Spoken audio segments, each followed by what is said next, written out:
Apa Moiano Gabon. Ongi etorri. Ondo. Bai, oso ondo. Bai. Bueno, Juan Mari, zure lan oparoa biltzeko liburutegi oso bat beharko genuke, gutxi gora bera. Baina nik bestelako lan batzuen aztarna batzuk ekarri dizkizut. Kasu honetan, ikusi nahi dituzu. Bai. Bueno, ikusi, ireki, erakutsi, kontatu, zer aurkitzen duzun barron. Lagunduko dizut, nahi baduzu. Banan. Bueno, nondik hasiko naiz hemendik. Nahi duzun lekot. Ara? Olako batzuk bildu izan ditugu mendian, eta etxean, atarian dauzkat, jarriak. Hori dira gure simbolo tradizionala, eta eguzkia beti da argia. Zerbait usatzeko edo? Zerbait zehatzeko, argitzeko. Argitzeko. Usatu ez argitu, bilatu, argitu, eta honen bidez aurkitu. Era da, simbolo. Gehiago dago, ez? Zuri pasako dizut. Bai, ni lagunduko dizut, lasai. Nondik atea dituzu, bezu? Kero. Hori da galdera. Hau erakutsi behar dut? Bai, guztia. Ara? Mendia aipatu dugu eta. Mendia azaldu. Pirineika, bai. Hau da, egin genuen trabesia baten, gero Pirineikak azalean jarri zuen. Zuzara hori? Bai, ni naiz hori, bai. Ah, zuzara gainera? Bai, ni naiz. Wow. Prensan eta kazetaritzan eta bai, bagenekien, Juan Mari aritu, baina Pirineikako azalaren hori ezkenekien. Bai, eta hau zer den? Txerbino. Eta irugarren. Horaino igo zineten, markatu, Juan Mari? Ez, igo, ez, nik eskaladarik ez dut egiten. Inguratu? Inguratu. Buelta eman. Itzuli inguruan ibili. Hau ze izan daiteke? Sorpresa gehiena azkeneak utzi dut, zer eta ez dakit ze izan daiteke. Honena bukaerarako.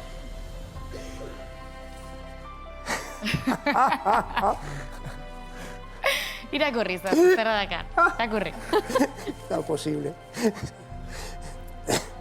Oianburuko errege opila jateko araudia. Araudia ez da nerea, Nere segitzaileak egina baizik.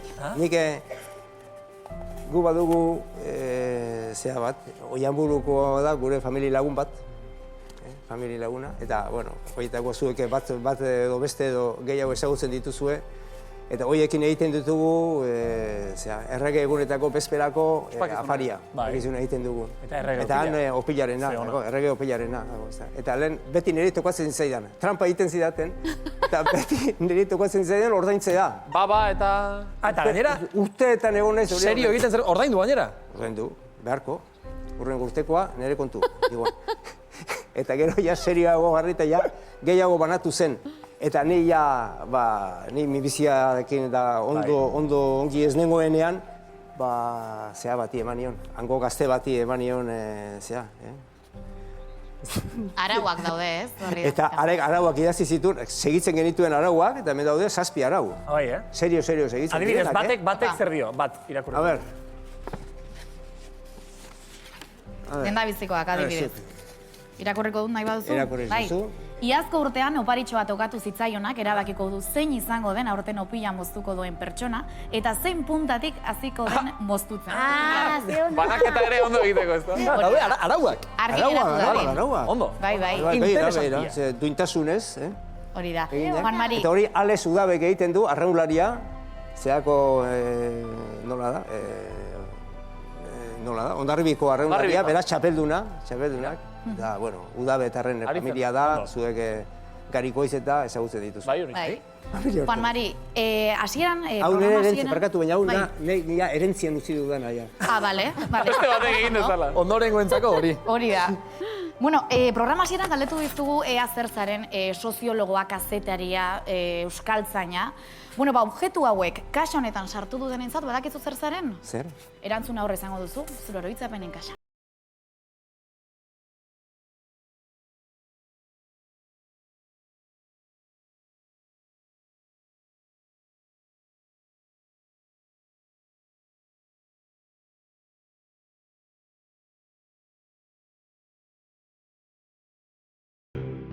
Mikel, zenbat kilometro egin dituzue mendirik mendi? Milaka, esatea badirudi esagerazioa dela. Baina ni akordatzen naiz, behin esan niola, Juan Mari, badaramatzago ja 18 bat urte elkarrekin mendian, buratu zait gutxi gara kontatzea zenbat kilometro ditugun elkarrekin. Eta 13.000, 14.000 tartean ditugu. Eta beak etzian horla horridura horpegiri jarri. Joa motel, zaiena ez deko hori. Harrigarrina da, horren besti kilometro elkarrekin inondoren, inoiz azerratu ez izan. Esaten zuen, ez? Guztio gogoratzen dugu ze pasatu zen egunkariarekin, baina batez ere zuek lehendabiziko pertsonan bizi zenutelako. Ni beti esateo Juan Mari oso gizon kementxoa dela. Baina kementxo zakarrikan fizikoki mendian erakusten zuen, ni beti izan, beti ire hankabolak ikusten ari nauk, beti horretik anoa, ez? Baina baita ere esan nion egunkarien gertatu eta gero beran ere hankabolak ikusten zituen mendian. Eta aurre egin dio bizitzari modu askotan. Gizon indartsua izan da, buruz, intelektualki zer esanik ez, guretzat referentzi bat izan da, eta referentat izaten jarraitzen du euskal kulturgintzan, eta nigeia esan maixutzat daukat. Berak gehiago gerturatu ninduen euskal kulturara, euskal kulturgintzara, eta ni oso eskertuta nago alde horretatik. Mendian gora aritza, hauntzak aitzean dabiltza, itxasoaren arimak dakar, urgainean bitxa. Kantatu nahi du bizitza, usteltzen ez pasaititza, mundua dantzan jarriko nuke jainkoa bat. Milagros eta Ramon, zuek laguna hundizarete, iaia familia, ez? Bai, familia eta anaia baginduke bezala. Jo bere biumiak ere jaioezko estikan guretzadia oso ezagunak. Eska asko maite dugu.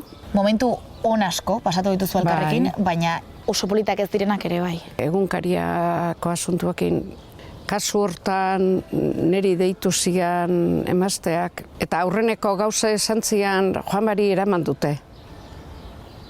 Eta aurrak ikusi nitunien batez ere, haik ikustiakin bakarrik, bueno. Haik esango zituen 11 urte 12, Gutxillo ez dakit. Eta gero urte batzu barru, minbiziarena. Egon zarrak ez gaituk, baina berriro ere irekinetia pozgarria dek. Goatuko izba, Santio bideko zati bat edo pusketa bat egiteko daukagula. Aber prestatzean aurten hori egiteko. Urte biribiladek eta ber borobiltzen dugun ibiladri hori. Tunel ilunean egon duzea, baina argitasunare ikusten dezut ikusten deu, eta aurrea.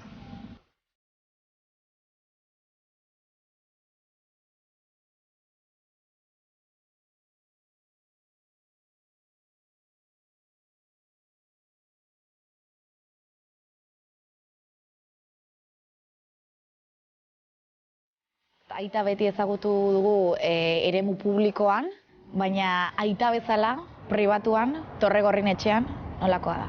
Askotan deigarria da zerbait kontatzen duzunen edo laguntza eskatzen dizunen da persona bat asko hausnartzeuna. Nik uste idazle dan hortatik ez, paperan gainen lan hobeto egiten dula, eta orduan paperan gainen hortik egun pare batea erantzun batekin etortze zaizu, eta horren gainean ematen dizu benetako aholku bat. Agian kanpotik itxura serioa ematen du, baina bromista bat omen da, ez? Irudi publiko badaka, eta orduan horren atzean jende asko atentzio ditzaio dakan umore puntu hori ez. Bai, eta hor badakau anekdota bat oso polita ez, behin nuxente egun baten etorri zen etxea kaja, ardo kaja batekin. Eta gupileko hor genden da esan zigun txakur bat. Eta hukez genien txunistek, Zala, nuxente eguna. Eta horra zizten bapaten kaja muitzen. Hasi zen, kaja muitzen eta barrun izan. Lehenengo gure txakurra txintxo zeon, kaja barrun sartuta. Txikitako une edo oroitzapen berezi bat baduzu berarekin? Oen naiz eta bizarrekin ibiltzen, baina gutxikia ginen ez zuen. Orduan oportatik mendia juten zan lagunakin eta bueltan bere bila jun ginen, gure ilusio guztiakin, eta kotxetik jetxi zan, eta bizarrakin. Eta korrik alden genuen bilak beregatik, hasi que ohitzeko azten, behairez. Beldurtuta bai azkenean. Eta ama sorpresa honen gain baita badago, eta ama eta hiruron partez maite zaitugula.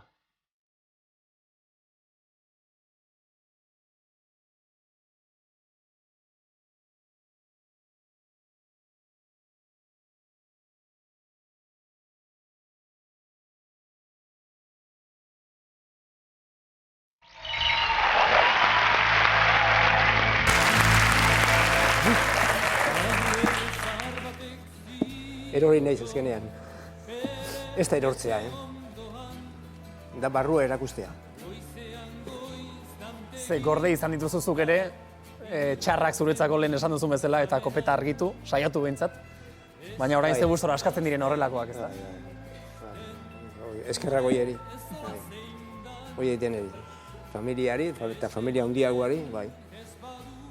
Denek zuretzako maitasunez egin nahi izan duten keinu bat hau, kaja batean etorri dira eta kaja batean itzuliko ditugu. Bilduko ditugu guztiak eta gero itzuliko dizkizut. Oso ondo.